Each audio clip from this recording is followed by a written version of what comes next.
हरे कृष्णा। हम एक श्लोक उच्चारण करेंगे और थोड़ा समझने का कोशिश करेंगे। महाभाव स्वरूप श्री राधा ठाकुराणी, सर्वगुण खनि कृष्ण कांत शिरोमणि। अनुवाद। श्री राधा ठाकुराणी महाभाव की मूर्त रूप हैं। वे समस्त सद्गुणों की खान है और भगवान कृष्ण की सारी प्रियतमाओं में शिरोमणि है। तात्पर्य। हलाधनी शक्ति, ये हम पढ़ रहे हैं चैतन्य चरितामृत आदि लीला। चैतन्य चरितामृत 3 भाग में बांटा हुआ है, आदि लीला, मध्य लीला और अंत्य लीला। भगवान चैतन्य महाप्रभु की लीलाएं हैं। तो हम पढ़ रहे हैं आदि लीला का 4था अध्याय। महाप्रभु भगवान श्री चैतन्य महाप्रभु के प्रकट होने के कितने कारण हैं? 6 कारण हैं। 3 बाह्य कारण हैं और 3 अंतरंग कारण हैं। तो उसी में से अंतरंग कारण का अभी चर्चा चल रहा है। श्री कृष्ण चैतन्य राधा कृष्ण नहीं अन्य। श्रीमती राधा रानी और कृष्ण जब एक हो जाते हैं तो वही चैतन्य महाप्रभु होते हैं। तात्पर्य। हलादनी शक्ति का निर्मल कार्य ब्रजबालाओं तथा उनमें सर्वोपरि श्रीमती राधा रानी के व्यवहार में प्रदर्शित होता है। हलादनी शक्ति का सार है भगवत प्रेम और भगवत प्रेम का सार है भाव। इसी भाव की पराकाष्ठा महाभाव है। श्रीमती राधा रानी दिव्य चेतना की इन तीनों अवस्थाओं की साक्षात मूर्ति है। 3 अवस्था: भगवत प्रेम, भाव, महाभाव।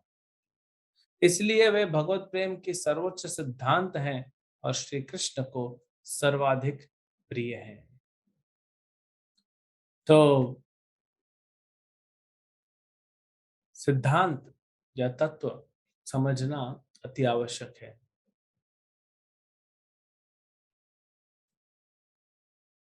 भगवान भगवत गीता में कहते हैं, जन्म कर्म च मे दिव्यम। मेरा जन्म और कर्म दिव्य है। तो हमको क्या करना है भगवान इससे?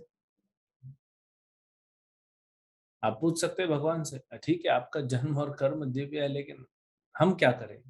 जन्म कर्म च मे दिव्यम एवं यो वेति तत्वतः। इसको तत्व में समझो, सिर्फ सुनो मत, इसको समझो, इसके तत्व को समझो। अच्छा, तो हमको तत्व को समझना है। ओके प्रभु, उससे क्या होगा हमारा? एवं यो वेति तत्वतः त्यक्त्वा देहम पुनर्जन्म नैति मामेति सो अर्जुन। अगर तुम तत्व से समझ जाओगे मेरे जन्म और मेरे कर्म को, तो फिर से इस संसार में जन्म नहीं लेना पड़ेगा, मोक्ष प्राप्त कर लो। लेकिन प्रभु, अगर मैं इस संसार में फिर से आना चाहता हूं तो भगवान बोलते आओ ना, शुद्ध हो जाओ, फिर मैं भेजूंगा तुमको प्रचार करने के लिए। नहीं नहीं प्रभु, मैं अभी भी यहाँ पे थोड़ा रहना चाहता हूँ। ठीक है, फिर रहो। और संसार का एक्सपीरियंस तुमको हुआ है, लेकिन और तुमको करना है, करो। इसीलिए भगवान के जन्म और कर्म को तत्व से समझना चाहिए। तो कृष्ण और श्रीमती राधा रानी ये दोनों भगवान हैं। कृष्ण सेव्य भगवान है और श्रीमती राधा रानी सेवक भगवान है। सेव्य भगवान मतलब जिनकी सेवा होती है, और सेवक भगवान मतलब जो सेवा करते वक्त। तो भगवान का ही विस्तार है। जैसे बलराम जी भगवान कृष्ण के दाएं भाग से बलराम जी प्रकट हुए और बाएं भाग से श्रीमती राधा रानी प्रकट हुई।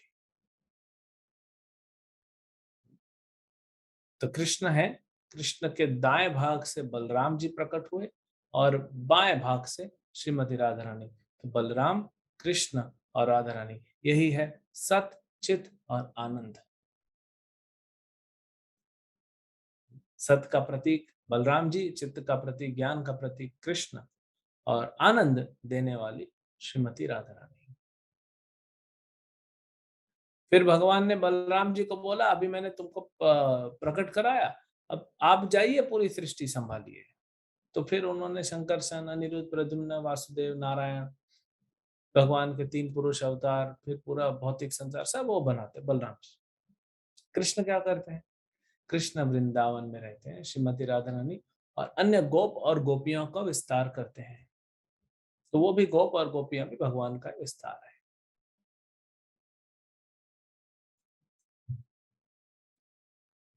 तो सिद्धांत को समझना बहुत जरूरी है। ठीक है, लीलाएं सुनना चाहिए भगवान की, लेकिन हमारी परिस्थिति ऐसी है कि हमें अभी कम से कम 70% तत्व को समझना चाहिए और 30% लीलाएं सुननी चाहिए। इसीलिए हमारे रोज भगवत गीता और भागवतम क्लासेस में हम तत्वों को समझते हैं, क्योंकि वो नहीं समझेंगे तो साहित्य बन जाएंगे। साहित्य मतलब अभी हम लोग शुद्ध हुए नहीं, हमारा हृदय शुद्ध नहीं हुआ है। साहित्य मतलब अ, हृदय शुद्ध नहीं हुआ है और घाघरा चोली पहन लिए और बोलते हैं मैं तो गोपी हूँ।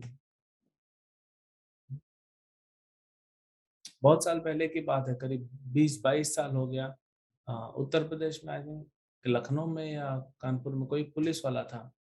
हाँ, हमको याद है बचपन में टीवी में आता था, न्यूज़ में। और वो ऑफिस जाता नहीं था और घाघरा चोली पहन लिया था और चुन्नी लगा लिया था, मैं तो राधा हूँ, और नाचता रहता था। पत्नी भी छोड़ के चली गई, बच्चे भी छोड़ के चले गए। ये साहित्य, इसको कहते हैं साहित्य। मतलब जो आप हो नहीं, वो बन रहे हो आप एक्सटर्नली। तो अगर हम तत्व को नहीं समझेंगे और सिर्फ हम ये लीलाओं को सुनेंगे, तो हम साहित्य बनने के ज्यादा चांसेस हैं, क्योंकि तत्व को समझना है। जब राधा कृष्ण की लीलाएं सुनते हैं लोग, हाँ, और उतने तैयार नहीं है वो सुनने के लिए, और सुनाने वाला भी तैयार नहीं है। शिल प्रभुपाद जी मद्रास में थे, एक घर में रुके थे, और उस घर में राधा कृष्ण के विग्रह थे, सुंदर विग्रह थे। प्रभुपाद जी उनको प्रेरित कर रहे थे कि आप भक्ति करो। तो एक दिन उन्होंने कहा, तो काले कपड़े पहना है उन्होंने कृष्ण को। तो प्रभुपाद ने बोला, काले क्यों पहना है? बोले वो बहुत भगवान के दिव्य तेज निकलता है ना, उसको ढकने के लिए। ये कोई तत्व नहीं है। फिर एक दिन उन्होंने प्रभुपाद से कहा कि प्रभुपाद जी, स्वामी जी, हमको आप रास लीला सुनाइए। प्रभुपाद ने कहा, नहीं, रास लीला साधारण मनुष्य नहीं सुन सकता। अगर सुनेगा तो उसके शरीर में काम बढ़ जाएगा, उसकी चेतना और दूषित हो जाएगी। इसलिए हमको रासलीला नहीं सुनना चाहिए। रासलीला में है कुछ नहीं, भगवान का नृत्य और कीर्तन है, लेकिन हम अभी तैयार नहीं है। तो उन्होंने कहा, नहीं नहीं स्वामी जी, सुनाइए सुनाइए। बहुत जिद किया, बहुत जिद किया। प्रभुपाद ने फाइनली ये बोल दिया कि आप क्वालिफाइड नहीं है। फिर भी जिद करने लगा। प्रभुपाद ने बोला, ठीक है, आपको लगता है आप क्वालिफाइड है, अच्छी बात है, लेकिन मैं क्वालिफाइड नहीं हूँ बोलने के लिए। अब क्या बोलेगा? प्रभुपाद ने बोला, मैं क्वालिफाइड नहीं हूँ। हालांकि प्रभुपाद महाभागवत वैष्णव है। तो चैतन्य महाप्रभु पब्लिक में क्या कथा करते थे? गीता भागवत के सिद्धांत को। रासलीला कथा नहीं करते, वो अपने अंतरंग पार्षदों के साथ करते थे। अगर आपसे कोई, आप कहीं जा रहे हैं ट्रेन में, कोई आपसे पूछेगा आपका नाम क्या है, आप बता दोगे? आपका नाम क्या है? कोई आपसे पूछेगा आप कहाँ रहते हो, चलो वो भी बता दो। लेकिन कोई आपसे पूछेगा आपका बैंक बैलेंस कितना है, आप बताओगे? नहीं बताओ। पर्सनल चीजें नहीं शेयर करते पब्लिक में। तो ये तत्व होते हैं। शास्त्रों में अलग अलग तत्व हैं। गुरु तत्व है, शिव तत्व है, कृष्ण तत्व है, भक्ति तत्व है, राधा तत्व है, विष्णु तत्व है, ये सब तत्व है। इसमें सबसे कठिन समझने वाले 3 तत्व हैं, गुरु तत्व, राधा तत्व और शिव तत्व। ये साधारण मनुष्य सभी समझ नहीं पाएगा कि गुरु तत्व क्या है, शिव तत्व क्या है, शिव कौन है, ये साधारणतया मनुष्य समझ नहीं पाएगा। और श्रीमती राधा रानी कौन है? तो हम प्रयास करेंगे, जो हमारे आचार्यों ने थोड़ा बताया है उसमें से थोड़ा सा कुछ समझने का प्रयास करेंगे। तो यहाँ पे क्या बताया गया है श्लोक में, महाभाव स्वरूपा श्री राधा ठाकुरानी सर्वगुण खनि कृष्ण कांता शिरोमणि। शिरोमणि है, भगवान की सभी गोपियों में शिरोमणि श्रीमती राधा रानी। राधा रानी के थोड़ा जन्म की लीला सुनते हैं, और फिर समझें, क्योंकि आज राधाष्टमी है। आज के दिन राधा रानी का जन्म हुआ दोपहर में, इसलिए अभिषेक होता है दोपहर में। हम्म। भगवान तो आधी रात को प्रकट होते हैं, लेकिन श्रीमती राधा रानी दिन में प्रकट होती है। तो कैसे प्राकट्य हुआ? भगवान कृष्ण जब गोलोक वृंदावन में थे, जब यहाँ पे लीला करने आए, उसके पहले की बात है।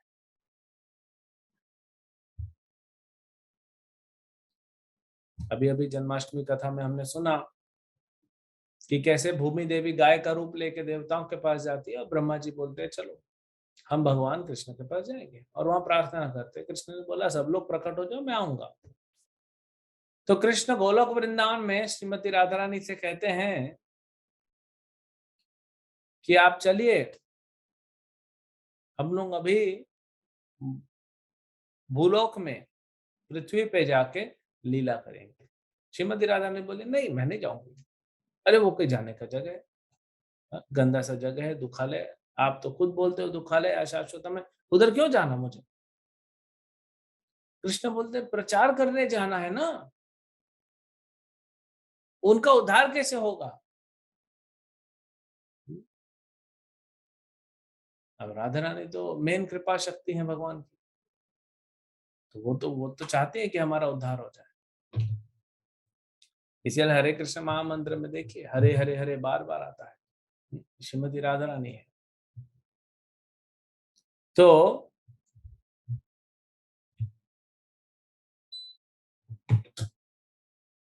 राधा रानी, तो कृष्ण बोला नहीं नहीं प्रचार करना है। तो राधा रानी बोली लेकिन वहां पे तो वृंदावन नहीं है ना, मैं क्या जाके करूंगी?" कृष्ण ने बोला नहीं, पूरा धाम लेके चलेंगे। फिर राधा रानी ने दो चीज पूछी, लेकिन यमुना कहाँ है? वहां यमुना के बिना हम कैसे रहेंगे? हम्म? कृष्ण ने कहा यमुना को पहले ही भेज दिया वहां पे। अच्छा, और गिरिराज जी गोवर्धन नहीं है, तो फिर वृंदावन वृंदावन क्या है? इसीलिए 5,000 साल पहले जब भगवान कृष्ण ने लीला किया, उसके कुछ जो रूप देख सकते हैं, उसके प्रूफ देख सकते हैं। गोवर्धन है, यमुना है, व्रज की रज है, ये सब धाम है। तो भगवान ने कहा गोवर्धन को भी पहले भेज दिया। तो क्या गोवर्धन गोलोक वृंदावन में नहीं है? वहां से एक्सपांशन आते हैं, बस वहां से एक रूप आता है, कृष्ण भी आते हैं। और फिर राधा रानी बोलती है ठीक है प्रभु, आप कहते हो तो मैं चलती हूँ। कृष्ण ने क्यों लीलाएं की? कृष्ण ने अलग अलग प्रकार की लीलाएं की, क्योंकि इस दुनिया में अलग अलग प्रकार के लोग हैं। किसी को एडवेंचर पसंद है, तो कृष्ण ने एडवेंचर किया। 7 साल की उम्र में गोवर्धन उठा दिया, हीरोइक हीरोइक प्रेजेंटेशन। तो जो एडवेंचर करने वाले हैं वो भी देखेंगे, अरे ये तो गुरु है भाई, ये तो हाँ सर सबका गुरु है, गोवर्धन उठा लिया। हम्म? फिर जब जरासंध से युद्ध करके जा रहे थे, जब रण छोड़ राय, रण को छोड़ के जा रहे थे, डाकोर में मंदिर है रण छोड़ राय, भगवान रण को छोड़ के भाग रहे थे कृष्ण और बलराम, और पीछे आ रहा था कौन? जरासंध। जरासंध को बाद में मारेंगे, इसका अभी काम है।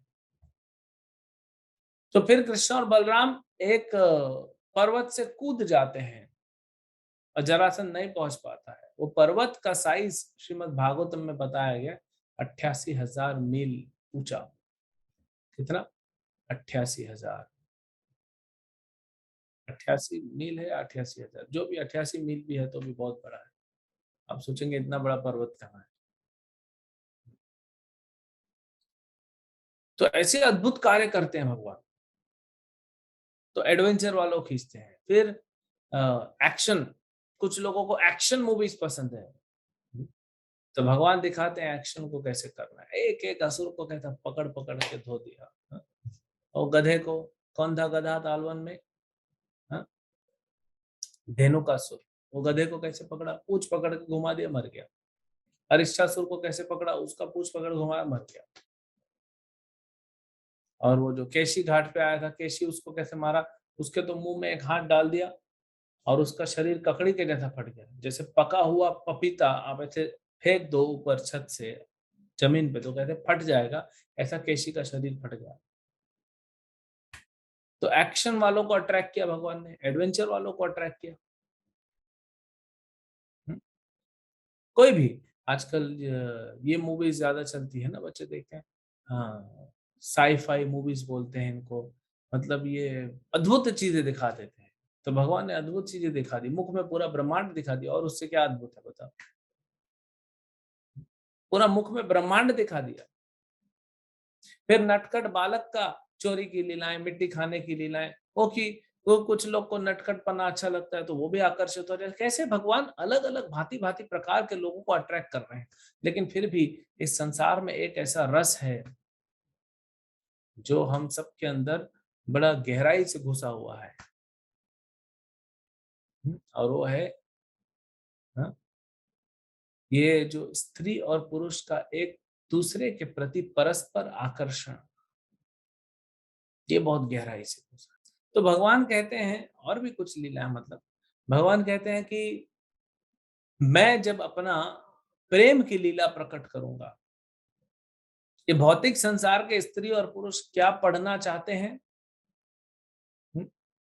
बॉयफ्रेंड गर्लफ्रेंड का लविंग अफेयर्स, ये पढ़ना चाहते हैं। ठीक है, तो इधर उधर क्यों पढ़ रहे हो?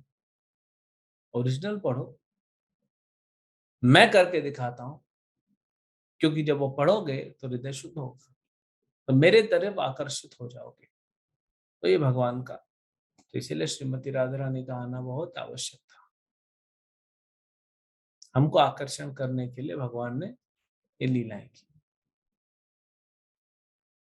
तो फिर राधा रानी ने एक लास्ट कंडीशन रखी और कहा कि प्रभु, मैं एक शर्त पे चलूंगी, मैं पृथ्वी पे जाऊंगी, आंखें नहीं खोलूंगी, सबसे पहले मैं आपको देखना चाहती हूँ, आपकी आवाज सुनना चाहती हूँ और आपका ही नाम उच्चारण करना चाहती हूँ। तो जो चैतन्य चरितमृत का सेक्शन हम पढ़ रहे हैं उसमें कृष्णदास कविराज गोस्वामी बताते हैं काम और प्रेम में अंतर। आपने इंद्रिय प्रीति वांछा, तारे बोले काम, कृष्ण इंद्रिय प्रीति इच्छा, धरे प्रेम नाम।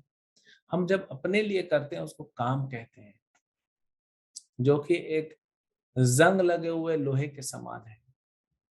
कृष्ण इंद्रिय प्रीति वांछा, और जब कृष्ण के लिए करते हैं उसको प्रेम कहते हैं, जो कि शुद्ध सोने के जैसा है। सोना मतलब वो तकिया लेके पलंग पे सोने वाला सोना नहीं है। ये सोना मतलब स्वर्ण। तो प्रेम शुद्ध स्वर्ण के जैसा है, और काम कैसा है? काम जंग लगे हुए लोहे के जैसा है। तो हम लोग सब कैसे हैं? जंग लगे हुए लोहे के जैसे हैं, और भगवान शुद्ध स्वर्ण है। तो जब तक हम भी शुद्ध नहीं हो जाते, भगवान के साथ हमारा मिलाप नहीं हो सकता। ऐसा होता है क्या कि माताएं हैं, उन्होंने गले में सोने का हार पहन के रखा है और लॉकेट जंग लगा हुआ लोहे का पहनते हैं? ऐसे तो नहीं होता,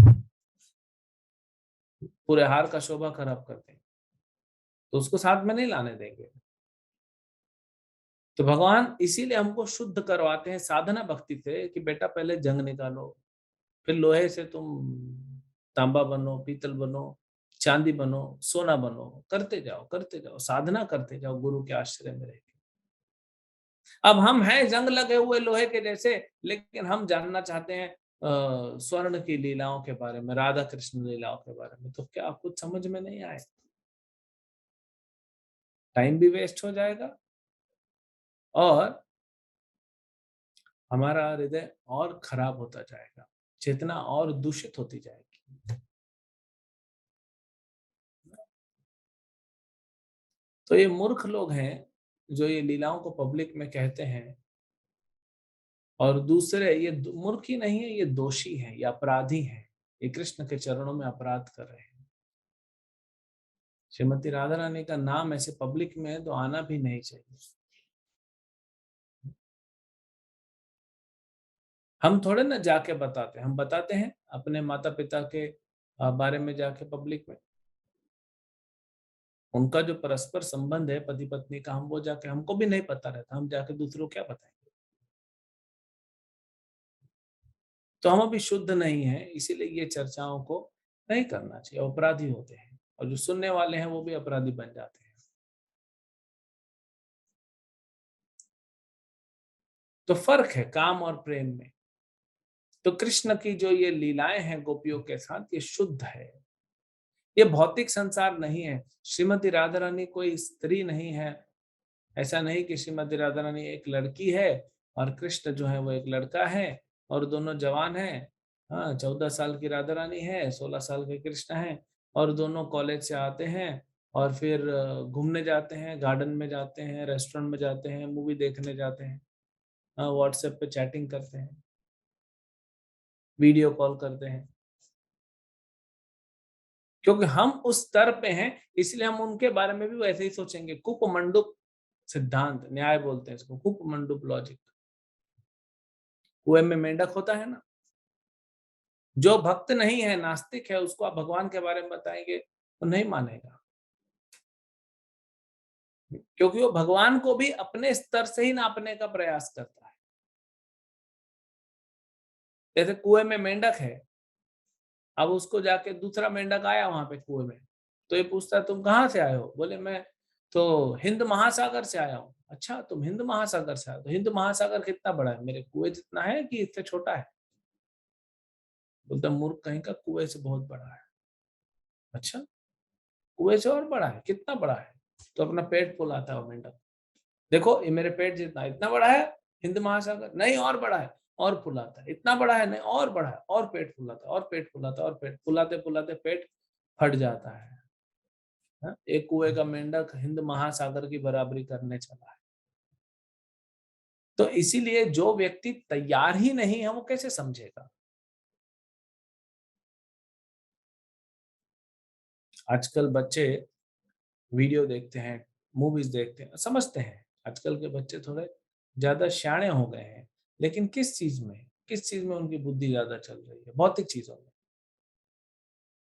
5 साल के बच्चे को थोड़ा गीता पढ़ा दो, अरे प्रभु जी लोग कहाँ समझने वाले हैं। अरे भैया, 3 साल का बच्चा, लड़का हो लड़की हो, वो पूरा मूवी का स्टोरी बता देगा, एक मूवी का राइटिंग कर देगा वो, और उसको नहीं समझेगा गीता। वैदिक कल्चर में 5 साल की उम्र से गीता पढ़ाई जाती थी, आज 5 साल की उम्र में गीता पढ़ो, नहीं नहीं प्रभु जी लोग समझेंगे नहीं ना। हाँ? इनको पूछो नया मूवी कौन सा रिलीज हो रहा है, पिछला मूवी कैसे रिलीज हुआ, क्यों मूवी हिट हुआ, क्यों नहीं हिट हुआ, कौन कौन हीरो थे, कहाँ कहाँ शूटिंग हुआ था, क्या गाना गाया, क्या क्या डायलॉग बोले, सब पता है हमको। किस किस हीरोइन ने किस हीरो को धोखा दिया, हाँ, मूवीज में भी और मूवीज के बाहर भी, सब पता है हमको। गीता नहीं पढ़ेंगे, ये हम सोचते हैं। तो आज इतना पढ़ लेते हैं। मान लीजिए कोई 3 साल की छोटी सी बच्ची है, वो अपनी माँ से पूछती है कि मैं कैसे पैदा हुई, तो कौन माँ है जो बताएगी कैसे पैदा हुई? बताओ, कोई बताएगा नहीं। वो समझेगी भी नहीं ना। क्यों? क्योंकि उसका शारीरिक और मानसिक, वो अभी उतना डेवलप नहीं हुआ है। ना उसका शरीर डेवलप हुआ है समझने के लिए, ना उसका मन उतना डेवलप हुआ है। पूर्व संस्कार हैं। इसलिए कोई भी लड़का हो लड़की हो, वो 11-12 साल पहुंचते ही वो पूर्व संसार संस्कार जो है वापस आने लगते हैं, एक्टिवेट हो जाते हैं।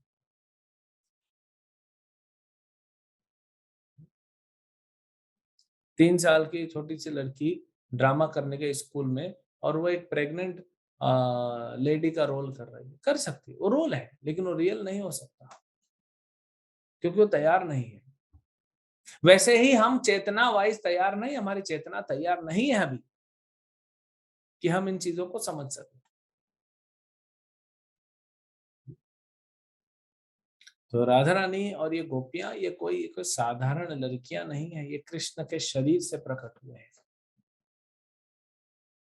क्यों प्रकट हुए हैं वो भी चैतन्य चरितमृत के सेक्शन बताया गया। भगवान एक है, लेकिन आनंद प्राप्त करने के लिए भगवान ने अपना विस्तार किया श्रीमती राधा रानी के रूप में। तो राधा रानी भी जो है वो कृष्ण ही है, कृष्ण तो कृष्ण है, तो दोनों भगवान है। लेकिन लीला का आस्वादन करने के लिए, प्रेम के लिए दो लोग चाहिए ना, एक व्यक्ति क्या करेगा? आनंद कैसे मिलेगा? अकेले में आप कभी आनंद नहीं प्राप्त कर सकते। आजकल दुनिया के लोग ज्यादा अकेले रहना चाहते हैं, इसलिए तो निरानंद में जी रहे हैं। आनंद कहाँ है उनके जीवन में? यही तो अर्जुन कह रहा था कृष्ण से कि प्रभु अगर इन सबको मार दूंगा तो फिर भोगूंगा क्या? अरे पूरा राज्य भी मिल जाएगा तो अकेला क्या करूंगा मैं? मुझे तो मेरे मित्र चाहिए, मेरे सखा चाहिए, मेरे संबंधी चाहिए, भाई बंधु चाहिए। ये सब मर गए तो फिर मैं क्या मजा आएगा? आपके घर में अगर किसी का शादी होता है तो क्यों धूमधाम से करते? क्योंकि जितने ज्यादा लोग आएंगे, हाँ, उतना आनंद आता है। हाँ, वो तो आपका बजट अलाउ नहीं करता होगा। नहीं तो अगर किसी के पास बहुत पैसा है तो बहुत ज्यादा लोग होंगे, क्योंकि जितने ज्यादा लोग होंगे उतना आनंद आता है। तो भगवान ने श्रीमती राधा रानी का विस्तार किया अपने आनंद के लिए, और फिर अनंत अनंत गोपियों का विस्तार किया अपने आनंद के लिए। तो इसीलिए गोपियां और श्रीमती राधा रानी ये कृष्ण को आनंद देती है, और कृष्ण इनको आनंद देते हैं। अकेले तो हम बोर हो जाते हैं, हालांकि भगवान तो आत्मा राम है। तो एक कृष्ण वो दो हो जाए,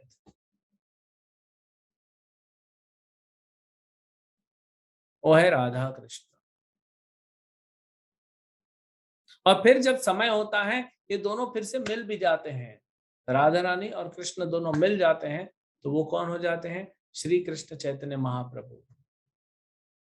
महाप्रभु कृष्ण हैं, लेकिन राधा रानी का भाव और राधा रानी के शरीर का रंग लेके आते हैं। इसीलिए कृष्ण तो श्याम वर्ण के हैं, लेकिन गौरंग महाप्रभु गौर अंग उनके गोरा रंग है। राधा रानी का अंग है ना उनका, उनके कलर का अंग है। क्योंकि कृष्ण जब देखते थे कि मैं राधा रानी के साथ हूं तो बहुत खुश होता हूँ, और राधा रानी मेरे साथ है तो भी खुश होती है। लेकिन वो ज्यादा खुश है, मैं उतना खुश नहीं हूं, उसको ज्यादा आनंद आ रहा है, मुझे नहीं आ रहा है। जब नरसिंह भगवान ने हिरण्यकशिपु का वध किया और प्रहलाद को अपने गोद में उठा लिया, और प्रहलाद महाराज के सर को सूंघने लगे और चाटने लगे, सिंह का मुंह था ना, तो प्रेम कैसे करेगा सिंह? चाटेगा। तो चाट रहे थे, तो नरसिंह देव को बड़ा आनंद आ रहा था कि मेरा भक्त है। लेकिन प्रहलाद को ज्यादा आनंद आ रहा था। तो नरसिंह देव सोचे, अरे मैं भगवान हूं, भोक्ता राम एक तपसाम, मैं तो भोक्ता हूं, मैं सबको आनंद देता हूं, ये बच्चे को मेरे से ज्यादा आनंद आ रहा है। फिर नरसिंह देव ने सोचा, अच्छा मेरा कोई माँ बाप नहीं है ना, माँ बाप प्रेम करेंगे तो ज्यादा आनंद मिलेगा, इसको आनंद मिल रहा है क्योंकि मैं इसको पिताजी से प्रेम कर रहा हूँ। तो अगले युग में जब मैं आऊंगा तो माँ बाप लेके आऊंगा साथ में। फिर भगवान रामचंद्र प्रकट हुए, तीन माताएं और एक पिता।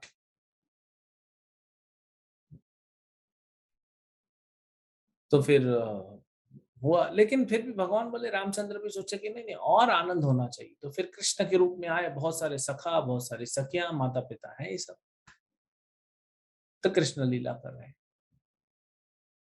कृष्ण ने एक बार, भगवान द्वारका में थे, द्वारकाधीश, और अपने महल के खंबे को देखते हैं। भगवान के महल का खंबे रत्नों से जड़ा होता है, हमारे जैसा आर्टिफिशियल वॉलपेपर नहीं लगाते, रत्न ओरिजिनल रत्नों से जड़ा है, नवरत्नों से। तो एक बार भगवान ने अपने आप को देख लिया, देख लिया तो बोलते, कौन है इतना सुंदर व्यक्ति, ये कौन है जिसने मेरे मन को जीत लिया है? अरे आप ही हैं प्रभु। अच्छा,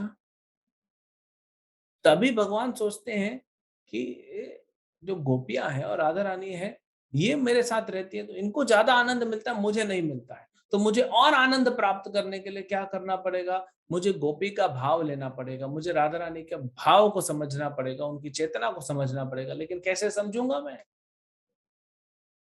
तो वही कृष्ण राधा रानी के भाव को चोरी कर लेते हैं और कृष्ण चैतन्य महाप्रभु के रूप में प्रकट हो जाते हैं, भक्त के रूप में। वो आनंद प्राप्त करने के लिए, जो भगवान के भक्तों को आनंद मिलता है, कृष्ण भगवान वही आनंद को प्राप्त करना चाहते हैं। आप देखेंगे, जब माता पिता होते हैं, मान लीजिए माँ है या पिता है, छोटे बच्चे के साथ खेलते हैं। छोटा बच्चा है, 1 साल का, खेल रहा है, उसको थोड़ा सा इधर गुदगुदी करो, टच करो तो कितना जोर जोर से हंसता है, पूरा शक्ति लगा देता है, पूरा खुश रहता है। आपको खुशी इसलिए मिलती है कि बच्चा खुश है तो आपको आनंद मिलता है, लेकिन फिर भी आपका आनंद लिमिटेड होता है। आप पूरा नहीं हंसते, आपका आनंद लिमिटेड है। ज्यादा में ज्यादा वीडियो बना लोगे, फोटो खींच लोगे, लेकिन बच्चे का आनंद ज्यादा है।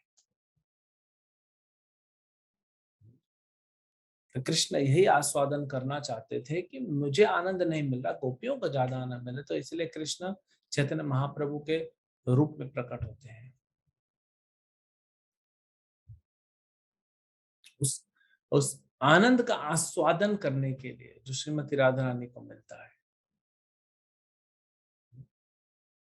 तो राधा कृष्ण दोनों एक है, ये कोई साधारण संसार के लड़के लड़की नहीं है, गर्लफ्रेंड बॉयफ्रेंड नहीं है। ये भगवान है, ये शुद्ध सत्व है, विशुद्ध सत्व है। इसको हम समझ नहीं पा रहे, क्यों? क्योंकि अचिंत्य है ये हमारी पकड़ से बाहर है, हम नहीं समझ पाएंगे। इसलिए इन चीजों पे ज्यादा चर्चा नहीं होती, क्योंकि तत्वों को नहीं समझ पाएंगे। जब तक आप वहां हैं नहीं तो समझ नहीं पाएंगे। जब आप वैकुंठ पहुंच जाएंगे तो समझ जाएंगे। तो वैकुंठ कैसे जाना है? साधना करके, हरे कृष्ण जप करके। हम तो अभी ये नहीं समझ पा रहे हैं ना कि कृष्ण और कृष्ण का नाम दोनों अलग नहीं है। समझ पा रहे हैं? अगर आपके घर में आप जप कर रहे हैं और बाजू में कृष्ण आके बैठ जाए, पहले तो हम पहचानेंगे भी नहीं। फिर भगवान बोलेंगे, फिर हम पूछेंगे आप कौन? भगवान बोलेंगे मैं भगवान कृष्ण हूं। अच्छा, ऐसा मेकअप करने से कोई कृष्ण बनता है? चलो बाहर जाओ। भगवान आपके सामने आएंगे, आप भगा देंगे उनको, बोलेंगे अरे कोई बहरूपिया आया है मेकअप करके। हाँ, पगड़ी लगा लिया, पेंट लगा लिया और बोलता है मैं भगवान हूँ। चलो भागो इधर से। भगवान बोलेंगे नहीं मैं भगवान हूँ, मैं तुमको कुछ करके दिखाता हूँ चमत्कार, तुम्हारा घर ही उठा देता हूँ। अरे ऐसा घर तो जादूगर लोग भी उठा देते हैं, योगी लोग भी उठा देते हैं। चलो, बड़ा आया भगवान। अब भगवान को भगा देंगे हम लोग, क्योंकि जानते नहीं ना भगवान कौन है। प्रभुपाद कहते हैं कृष्ण तुम्हारे सामने आ जाएगा, तुम पहचान नहीं पाओगे। फिर और कृष्ण रूप बदल के आ गए तो कैसे पहचानोगे? हाँ?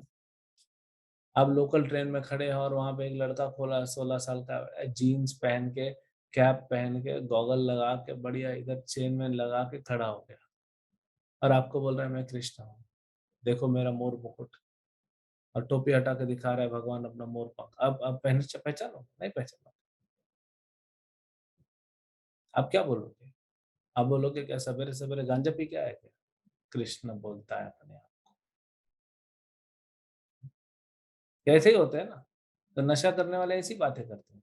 तो हम कृष्ण को, सोचिए हम भगवान की आराधना कर रहे हैं, भगवान की भक्ति कर रहे हैं, वही भगवान हमारे सामने आएंगे, हम नहीं पहचान पाएंगे। क्यों? क्योंकि हम तैयार नहीं है।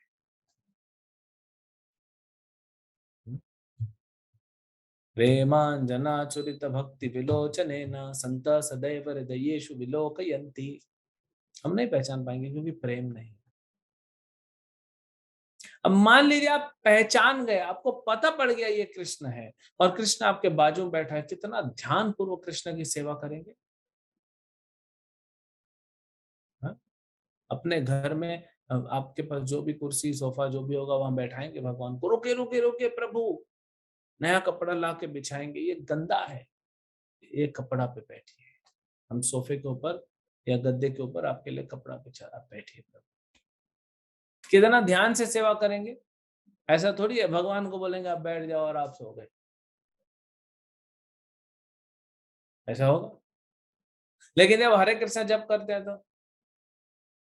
आगे पीछे गिरते रहते हैं। क्यों? क्योंकि हमें ये नहीं पता है कि भगवान का नाम और भगवान दोनों अलग नहीं है, दोनों एक ही है। नहीं पता हमको। जब आप हरे कृष्ण बोलते हो तो राधा कृष्ण दोनों आते हैं, लेकिन आपको नहीं समझ में आता है। क्यों? क्योंकि हम तैयार नहीं।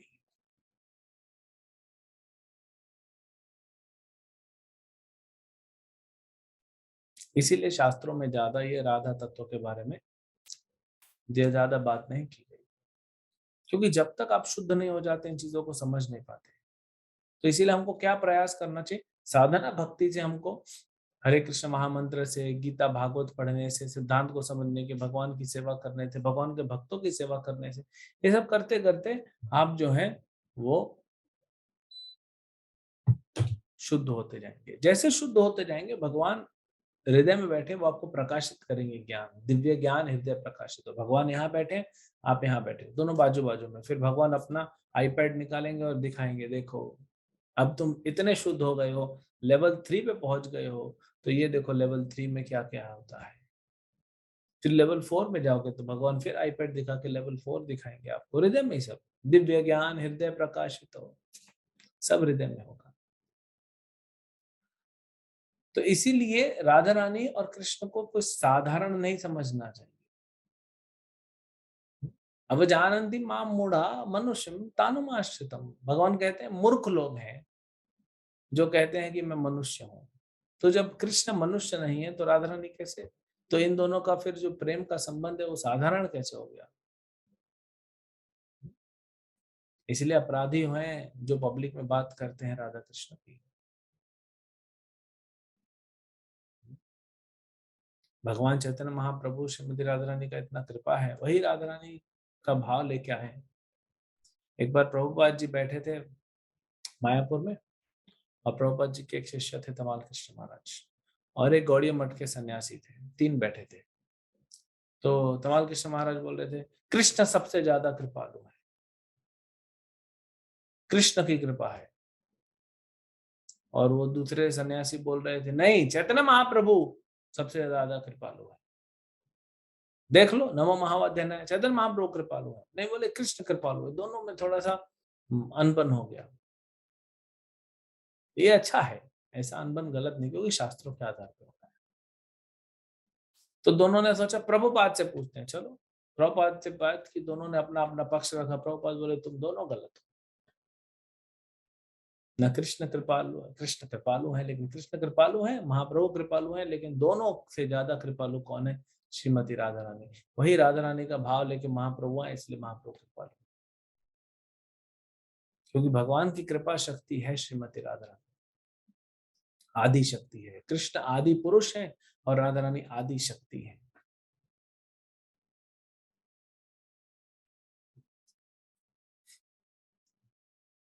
ये दुर्गा, पार्वती, इवन लक्ष्मी जी, इनको भी राधा रानी का चरण देखने को नसीब नहीं होता। दूसरों की तो बात छोड़िए, लक्ष्मी जी को नहीं मिलता है। जैसे भगवान नारायण भगवान कृष्ण का दर्शन के लिए तरसते हैं, वैसे ही लक्ष्मी जी तरसती है राधा रानी के दर्शन के लिए। इतना सरल नहीं। तो राधा रानी ने कहा मैं आपका चेहरा पहले देखना चाहती हूँ, आपका नाम सुनना बोलना चाहती हूँ, और आपका आवाज सुनना चाहती हूँ, नहीं तो नहीं आ रही हूँ। भगवान बोले ठीक है, तुम आ जाओ, मैं अरेंजमेंट करूंगा। तो वृषभानु महाराज राधा रानी के पिता, और राधा रानी की माँ का नाम कीर्तिदा। तो रावल में जो राधा रानी का जन्म स्थान है, हम्म, आप में से कुछ भक्त गए थे, हम अभी यूथ को लेकर वृंदावन गए थे, तो उनको रावल दिखाया था। वो जगह जहाँ पे राधा रानी प्रकट हुई थी, वो जगह वहां पे है, रावल गांव में, गोकुल के पास में। अभी लेके गए थे हम कुछ भक्तों को। तो वही रावल में नदी यमुना वहां बहती थी और वृषभानु महाराज एक दिन सवेरे गए थे, उनकी कोई संतान नहीं थी, थे एक लड़का था, हाँ? लेकिन और उनका इच्छा था कि एक कन्या होनी चाहिए, तो प्रार्थना किए थे। तो उनको आशीर्वाद मिला था। भगवान के आशीर्वाद के बिना थोड़े ना आप राधा रानी के पिता बन सकते हैं। तो बहुत तपस्या की थी। जैसे यशोदा माता, नंद बाबा, ये नित्य शाश्वत भगवान के पिता माता हैं। वैसे ही कीर्तिदा और वृषभानु महाराज राधा रानी के माता पिता हैं, नित्य शाश्वत। तो यमुना किनारे गए तो वहां पे एक 1000 पत्तों वाला सुनहरा कमल था, कमल का फूल था, सोने का कलर, और उसमें से बहुत तेज निकल रहा था। तो वृषभानु महाराज जाके देखे, बोले सवेरे सवेरे क्या इतना लाइट निकल रही किधर से? हाँ? वो कई बार होता है ना, इधर लाइट लगाते हैं डेकोरेशन के लिए, तो पानी के नीचे से लाइट, ये किसी ने लाइट लगा दिया क्या, इतना डेकोरेशन कैसे? लेकिन वायर तो कहीं दिख नहीं रही। तो गए तो वो कमल का फूल में देखे, सुंदर सी कन्या है, छोटी सी, अति सुंदर। हम्म, ये यानी जिसका कोई कंपैरिजन नहीं हो। श्रील प्रभुपाद कहते हैं कृष्ण सर्व सौंदर्य है, कृष्ण से सुंदर ज्यादा कोई नहीं, कृष्ण ऑल ब्यूटीफुल। मैंने उस दिन आपको बताया था, कृष्ण के लिए शब्द हैंडसम नहीं यूज होता है, ब्यूटीफुल यूज होता है। नहीं तो लड़कों के लिए क्या यूज होता है? हैंडसम। किसी आप लड़के को देख के बोलते हैं क्या ब्यूटीफुल है? नहीं। लेकिन कृष्ण के लिए ब्यूटीफुल शब्द यूज किया है शास्त्र में। श्याम सुंदर, गौर सुंदर। तो भगवान कृष्ण अति सुंदर है, अति मतलब कोई लिमिट नहीं। हम समझ, मैं बोला ना, ये चीज हम ना बात कर सकते ना समझ सकते, कैसे बताएंगे, डिस्क्राइब कैसे करेंगे? हाँ? लेकिन प्रभुपाद कहते हैं श्रीमती राधा रानी कृष्ण से भी ज्यादा सुंदर है।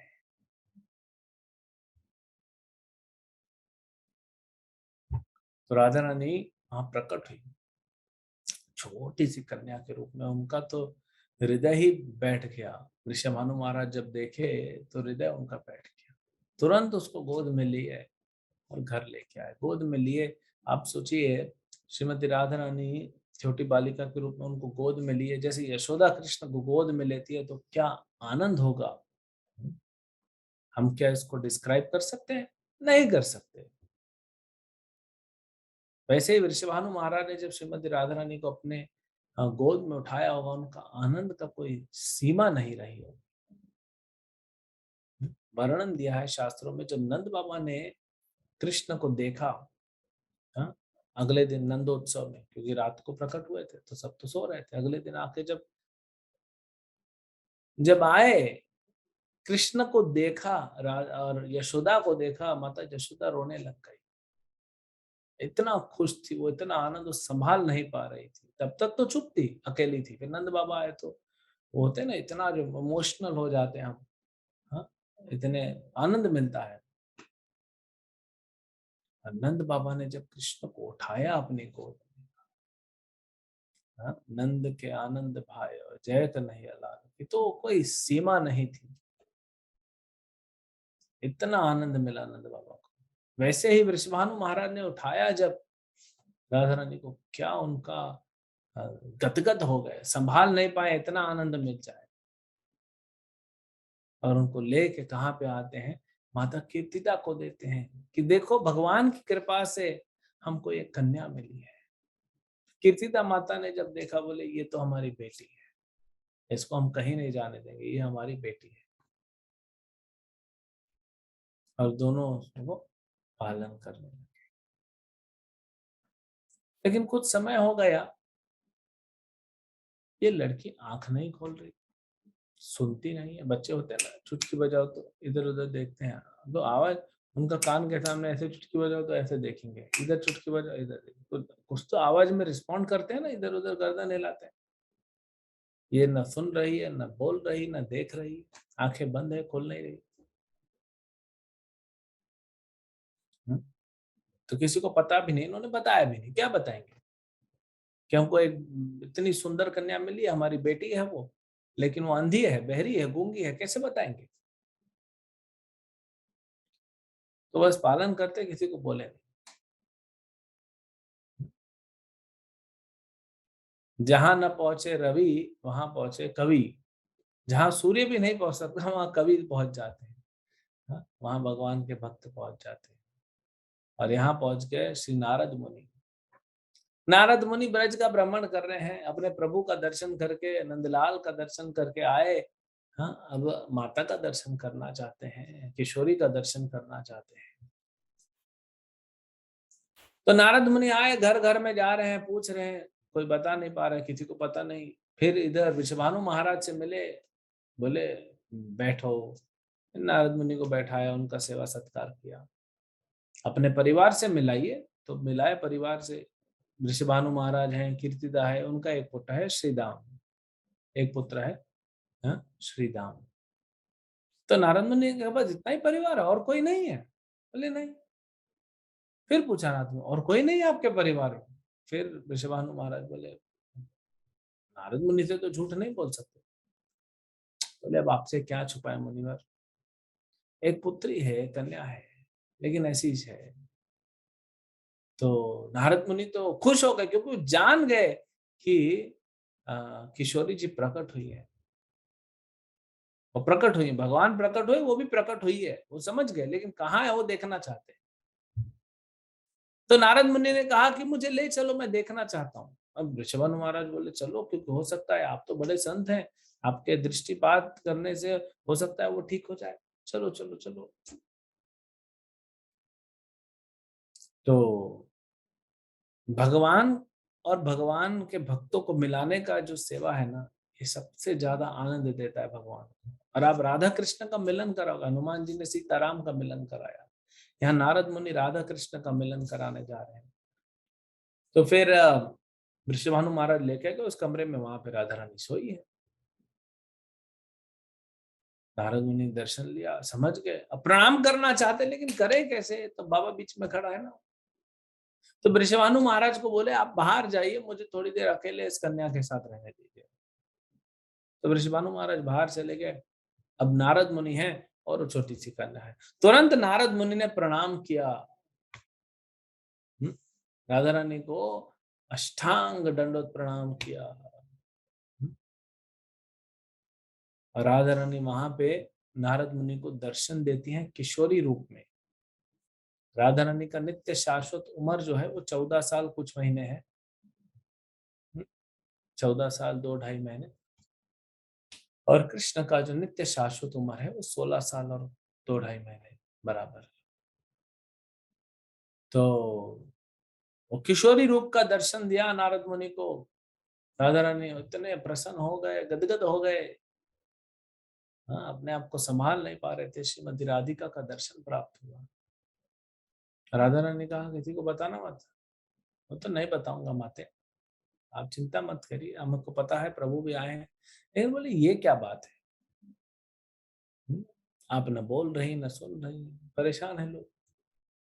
राधा रानी ने कहा मैंने कि वचन दिया था प्रभु को, देखूंगी पहले आपको, सुनूंगी आपको और बोलूंगी आपका नाम।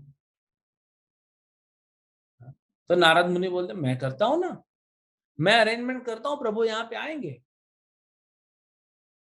और फिर वो बालिका के रूप में हो गई और ये नाचते गाते वहां से निकले। तो वृषभानु महाराज बोले ठीक है, बोले हाँ ठीक हो जाएगी, ठीक हो जाएगी, टेंशन मत लो, बच्ची आपकी ठीक हो जाएगी। आप एक काम करो, आप उत्सव करो और बच्ची के नामकरण का, और सबको बताओ भाई, क्यों छुपा के रखा है, इतनी सुंदर कन्या है, सबको बताइए। क्या बताएं कि हमारी बेटी हुई है, सबको बताओ।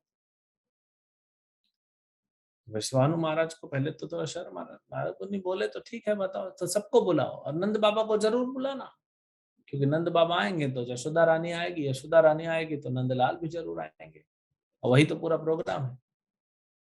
और नंद बाबा तो वैसे भी वृषभानु महाराज के खास मित्र हैं, दोनों में बहुत मित्रता, घनिष्ठ मित्रता है। हम्म? कृष्ण की जब माखन चोरी की लीलाएं हो गई बहुत, तो यशोदा बोलती है कृष्णा, मैं सोच रही हूँ बाबा को बोलूं कि बरसाने जाएं और तेरे विवाह का बात करें। तो कृष्ण तो सब कुछ काम छोड़ के पूरा अटेंशन, जैसे छोटा बच्चा इधर उधर खेल रहा है, आप डेयरी मिल्क निकालोगे तुरंत अटेंशन हो जाएगा उधर। तो कृष्ण ने सब छोड़ दिया। हाँ, और बताओ कभी जा रहे हैं? नहीं, मैं सोच रही हूँ बोलूं। तो सोच क्यों रही हो, बोलो ना, बोलो मेरे विवाह का बात करो, मैं बड़ा हो गया हूँ। हाँ? बड़ा हो गया है, कितना उम्र है? अरे 4 साल का हो गया हूँ मैं। अच्छा, 4 साल का हो गया, अभी तुमको विवाह करना है? हाँ? तो बड़ा हो गया हूँ, तो बात तो करके रखो ना, फिर कोई दूसरा उधर बात कर लेगा तो। हाँ? तो माता बोलती है देख लाला, मैं सोच तो रही हूँ, क्योंकि राधा रानी है तो बहु मटेरियल, इतनी सुंदर इतनी सुशील, ऐसी बहू मिलेगी वो कोई भी धन्य हो जाएगा। लेकिन बोलूं कैसे बाबा को बात करने के लिए? लाला ने बोला अरे बोलू कैसे, सीधा बोलो, फोन उठाओ जल्दी और नंबर लगाओ, बोलो। वहीं दुकान से चले जाना, बरसाना, फिर रात को मिठाई लेके घर आना। यशोदा बोलती है कि लाला, बाबा जाके क्या बोलेंगे कि हमारा बेटा चोर है, चोरी करता है, माखन चुराता है दूसरों के घर में, आपकी बेटी है का हाथ दे दो। हम्म? चोर को कौन अपनी बेटी देगा? कृष्ण बोलते अच्छा, ऐसा बात है, ठीक है, आज से चोरी बंद, अब मैं बिल्कुल चोरी नहीं करूंगा, चोरी बंद। तो बाबा को बोल देना मेरा विवाह का बात करे, मैं चोरी बंद करूंगा, अच्छा बच्चा बन जाऊंगा, पढ़ाई करूंगा, क्लास में टॉप आऊंगा। तो यशोदा खुश हो गया, हाँ स्कीम काम कर गई। अगले दिन सवेरे फिर एक गोपी आ गई, माता यशोदा सुन रही हो, तुम्हारे लाला ने फिर चोरी कर दिया। यशोदा बोलती है नहीं सुधरने वाला है। हाँ? तो कई बार बरसाने के नाम पे यशोदा माता कृष्ण के साथ खेल जाती थी, लेकिन कृष्ण भी तो है तो सबसे चतुर है ना, है ना? तो यशोदा रानी आएगी तो नंदलाल भी आएंगे, एक तो घनिष्ठ संबंध है। तो बड़ा आयोजन किया, वृषभानु महाराज है, सब आ गए, नंद बाबा आ गए। अब अलग अलग वर्णन होते हैं क्योंकि भगवान ने एक ही लीला अलग अलग वैरायटी में करते हैं। तो जब नंद बाबा यशोदा माता और कृष्ण आए वृषभानु के घर में, वृषभानु महाराज के घर में, तो वृषभानु महाराज और नंद बाबा बात करने बैठ गए। और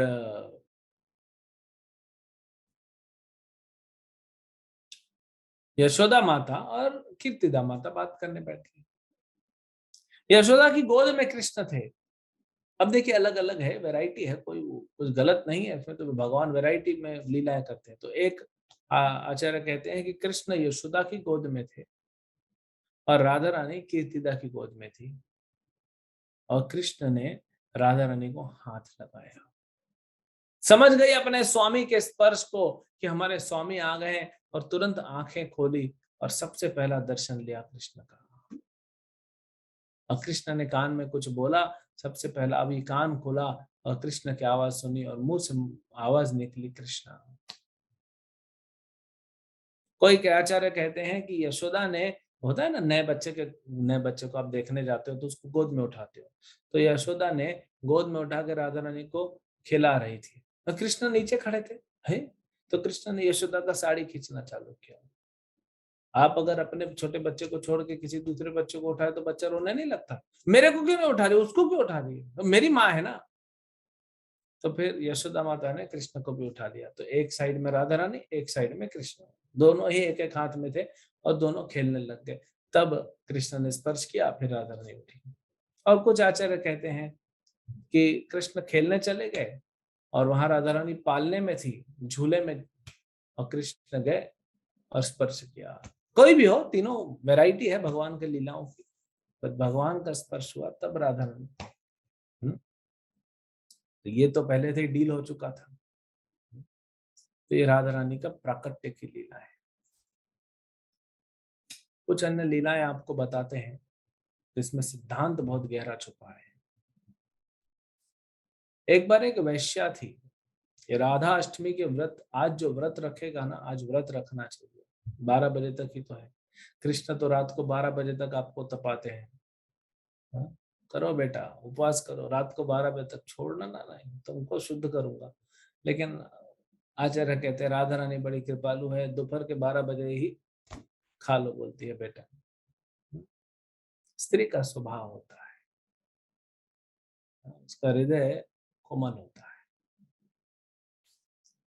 तो राधा अष्टमी के दिन का कितना महत्व है। एक वैश्या, ये ज्यादा पुरानी बात नहीं है, कुछ सदियों पुरानी बात है। एक वैश्या जा रही थी,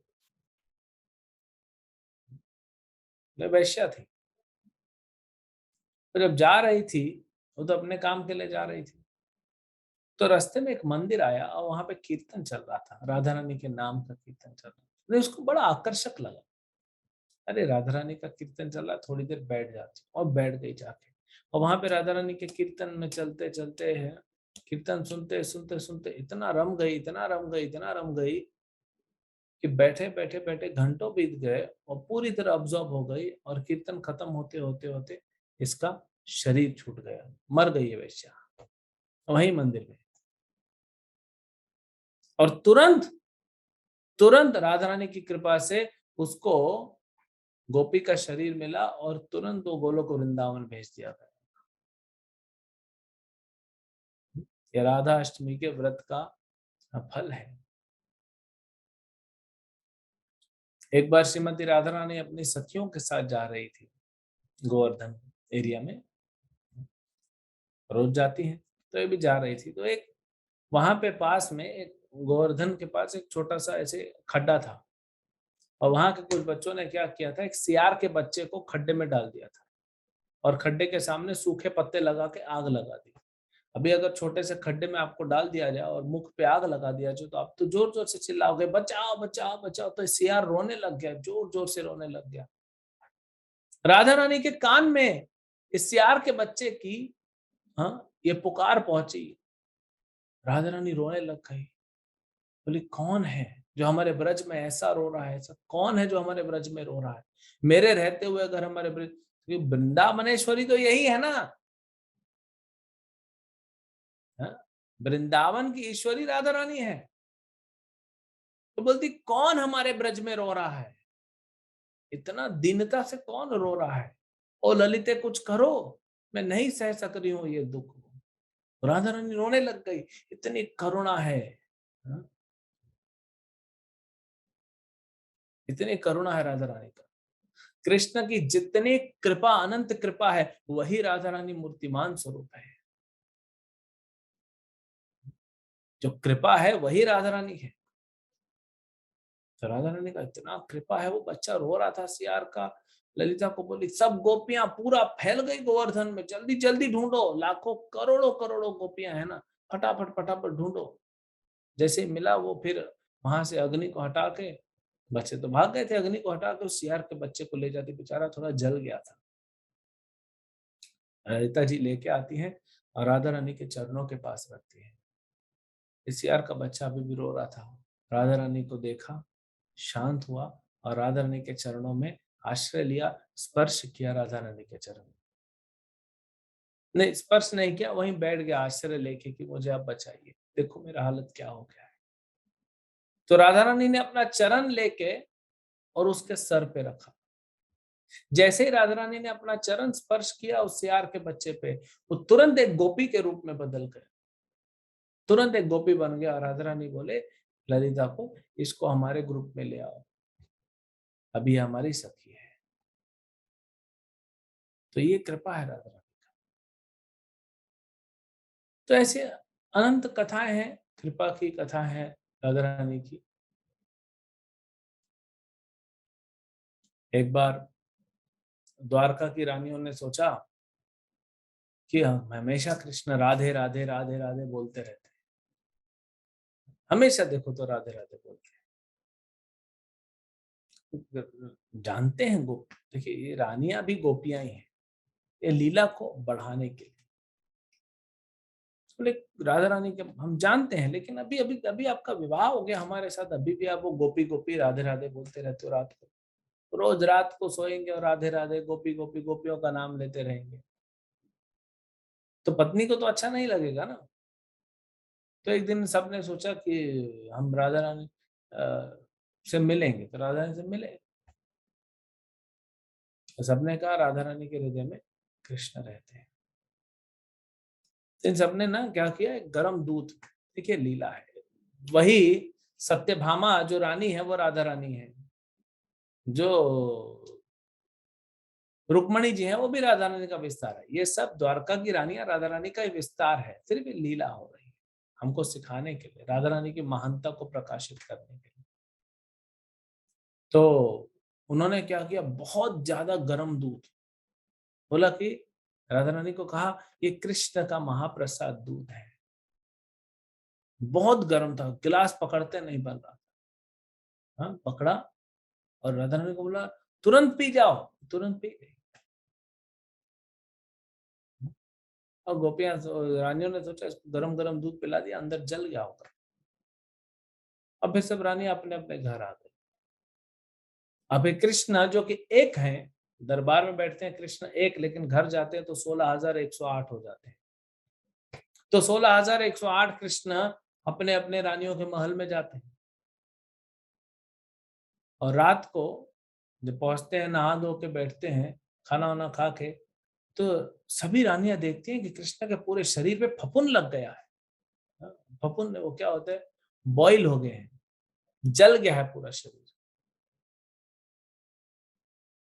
तो सब रानियां पूछती स्वामी क्या हुआ, हाँ? प्रभु ये क्या हुआ, ये कैसे हो गया आपको। तो कृष्ण पूछते हैं तुम पूछ रही हो कैसे, तुम्ही ने तो किया। तो रुक्मणी जी सत्यभामा सब रोने लगी, हमने कैसे किया, हम क्यों करेंगे, हम आपसे कितना प्रेम करते हैं, हम आपके साथ ऐसा करेंगे, हम आपके शरीर के साथ ऐसा करेंगे। कृष्ण ने कहा तुम्ही ने किया। कृष्ण बोलते हैं तुमने राधा रानी को गरम गरम दूध पिलाया ना। तो सब रानियां बोलती हाँ, तो राधा रानी के हृदय में तो मैं रहता हूँ, तो जब ये गरम गरम दूध अंदर गया तो शरीर तो मेरा ही जलेगा ना। तब इन लोग को समझ में आ गया कि राधा रानी कौन है। जिसने कृष्ण को बांध के रखा है वही राधा रानी है। कृष्ण को कोई बांध सका है तो राधा रानी, और वात्सल्य भाव से यशोदा माता।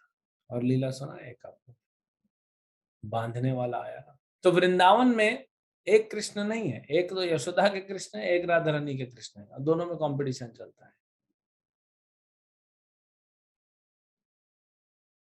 तो ये तो सबको पता है कि राधा रानी को यशोदा ने, यशोदा माता ने नंद बाबा को बोला वृषभ भानु से बात करो, राधा रानी कुकिंग करने आएगी बरसाना से इधर नंदग्राम। क्यों? क्योंकि राधा रानी को दुर्वासा मुनि का आशीर्वाद है कि जो भी राधा रानी के हाथ का खाएगा वो स्वादिष्ट होगा, और वो कभी भी रोगी नहीं होगा, निरोगी रहेगा, उसकी आयु बढ़ेगी। तो यशोदा माता का तो ये रहता था कि कृष्ण का स्वास्थ्य अच्छा रहे, तो बोले राधा रानी रोज कुकिंग, तो रोज कुकिंग नित्य शाश्वत आज भी और हमेशा होता रहेगा। राधा रानी लंच बनाने आती हैं कृष्ण के लिए। फिर कृष्ण को भी खाना था, राधा रानी को सेवा करनी थी, तो ये पूरा अरेंजमेंट। तो एक बार कृष्ण, राधा रानी बोलती है तो यशोदा को कृष्ण हमारे हैं। यशोदा बोलती नहीं कृष्ण मेरा है, बोले नहीं कृष्ण हमारे हैं। तो यशोदा ने देखा तो कृष्ण तो मेरे घर में सोया है, और इधर राधा रानी और अन्य गोपियों के साथ कृष्ण है, तो फिर इनमें कंपटीशन हुआ। राधा रानी ने कहा यशोदा से देख लेते हैं, तो यशोदा बोलती है मेरा कृष्ण श्रेष्ठ है। राधा रानी बोलती नहीं हमारे कृष्ण श्रेष्ठ है। यशोदा बोलती नहीं मेरा कृष्ण श्रेष्ठ है। अभी राधा रानी तो एक परफेक्ट सदाचारी, सदाचार में परफेक्ट है, सभी गुणों में निपुण है। यशोदा माता को जब भी मिलती थी उनके पैर छूती थी, और यशोदा माता उनको आलिंगन करती थी। ये लीला है इसमें। तो दोनों में कंपटीशन हो गया। तो क्या कंपटीशन हो जाए, ठीक है दोनों का कंपटीशन कराओ। तो सारी गोपियां बैठ गई, बड़ा सर्कल बना के, यशोदा माता राधा रानी बैठ गई और दोनों कृष्ण आ गए, दो कृष्ण सेम टू सेम, क्योंकि सेम ही कृष्ण है, दो रूप में आ गए। अब क्या होगा, अब कीर्तन चालू करेंगे।